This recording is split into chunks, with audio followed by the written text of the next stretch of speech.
ഇന്നത്തെ കാലത്ത് എത്രത്തോളം സുരക്ഷിതരാണെന്ന് ചോദിച്ചാൽ ഉത്തരമുണ്ടാകില്ല. കാരണം പല വിധേനയും അവർ അപകട മുനമ്പിലാണ്. സെക്സ്റ്റേഷൻ പോലുള്ള ലൈംഗിക അതിക്രമ കേസുകൾ പ്രവാസികൾക്കിടയിൽ അല്ലെങ്കിൽ പാശ്ചാത്യ രാജ്യങ്ങളിൽ വർദ്ധിച്ചു വരുന്ന ഒരു സാഹചര്യം കൂടി നിലനിൽക്കവെയാണ് ഇക്കാര്യത്തിൽ മുതിർന്നവരെന്നോ കുട്ടികളെന്നോ ഉള്ള വ്യത്യാസമില്ലെന്ന വസ്തുത കൂടി വെളിവാകുന്നത്. അഥവാ നഗ്നചിത്രങ്ങൾ കൈവശപ്പെടുത്തി അതുപയോഗിച്ച് ഭീഷണിപ്പെടുത്തി പണം തട്ടുന്ന സംഘങ്ങൾ 50 വയസ്സിന് മുകളിലുള്ളവരെയും 5 വയസ്സ് മുതലുള്ള കുട്ടികളെയും ഈ വലയിൽ അകപ്പെടുത്തുന്നുണ്ടെന്ന് തന്നെ സാരം. അതെ, ഇത്തരം റാക്കറ്റുകൾ അഥവാ സെക്സ്റ്റേഷൻ സംഘങ്ങൾ 5 വയസ്സ് മുതലുള്ള കുഞ്ഞുങ്ങൾക്കായി വല വിരിച്ചു തുടങ്ങിയിട്ടുണ്ടെന്ന മുന്നറിയിപ്പുമായി മുന്നോട്ട് വന്നിരിക്കുകയാണ് UK-യിൽ നാഷണൽ ക്രൈം ഏജൻസി. കുട്ടികൾക്ക് ഇത് സംബന്ധിച്ച് മുന്നറിയിപ്പ് നൽകണമെന്ന അധ്യാപകർക്ക് ഒരു അസാധാരണ ജാഗ്രതാ നിർദ്ദേശമാണ് നാഷണൽ ക്രൈം ഏജൻസി പുറപ്പെടുവിച്ചിട്ടുള്ളത്.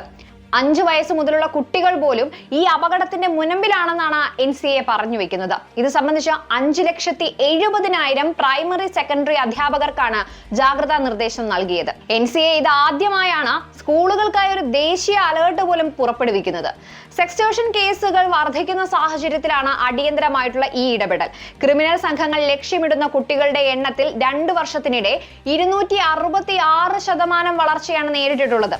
2020-ൽ 243 കുട്ടികൾ ഇത്തരം സംഘങ്ങളുടെ വലയിൽ വീണെങ്കിൽ 2022 എത്തിയപ്പോൾ ഇത് 890 കുതിച്ചുയർന്നു. West Africa, South East Asia എന്നിവിടങ്ങളിലെ ക്രിമിനൽ സംഘങ്ങളാണ് ഓൺലൈനിൽ കുട്ടികൾക്കായി ഇത്തരത്തിൽ വല വീശുന്നത്.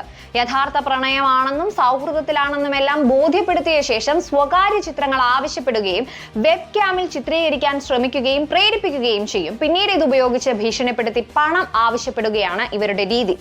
പണം നൽകിയില്ലെങ്കിൽ നഗ്ന, അർദ്ധനഗ്ന ചിത്രങ്ങൾ, വ്യാജ ചിത്രങ്ങൾ എന്നിവ ഇരയുടെ സുഹൃത്തുക്കൾക്കും ബന്ധുക്കൾക്കും അയച്ചു കൊടുക്കുമെന്ന പേരിലാണ് ഭീഷണി ആരംഭിക്കുന്നത്. ചുരുങ്ങിയത് 3 കുട്ടികളെങ്കിലും ഇത്തരം ഭീഷണികളെ തുടർന്ന് ആത്മഹത്യ ചെയ്തതായി NCA മുന്നറിയിപ്പിൽ പറയുന്നുണ്ട്. എത്ര ഭയപ്പെടുത്തുന്ന കാര്യമാണെങ്കിലും ഇത് പരിഹരിക്കാൻ കഴിയുമെന്ന് ആത്മഹത്യ ചെയ്ത ഒരു കുട്ടിയുടെ അമ്മ ഈ അടുത്ത സമൂഹ മാധ്യമങ്ങളിലൂടെ ഇരകൾക്ക് മുന്നറിയിപ്പ് നൽകിയിരുന്നു. ഓൺലൈൻ ചാറ്റ് ഇടപാടുകളിൽ നിന്നും കുട്ടികൾ പിന്തിരിയണമെന്നും മാതാപിതാക്കൾ കൂടുതൽ ജാഗ്രത പുലർത്തണമെന്നും ഇവർ മുന്നറിയിപ്പിൽ കൂട്ടിച്ചേർത്തിട്ടുണ്ട്. മലയാളികൾ അടക്കമുള്ള പ്രവാസികൾ കുടുംബമായി കഴിയുന്ന ഒരിടം കൂടിയാണ് UK. കനത്ത ജാഗ്രതാ നിർദ്ദേശമാണ് എന്താണെങ്കിലും NCA അതുകൊണ്ട് തന്നെ അവിടെ പുറപ്പെടുവിച്ചിട്ടുള്ളത്.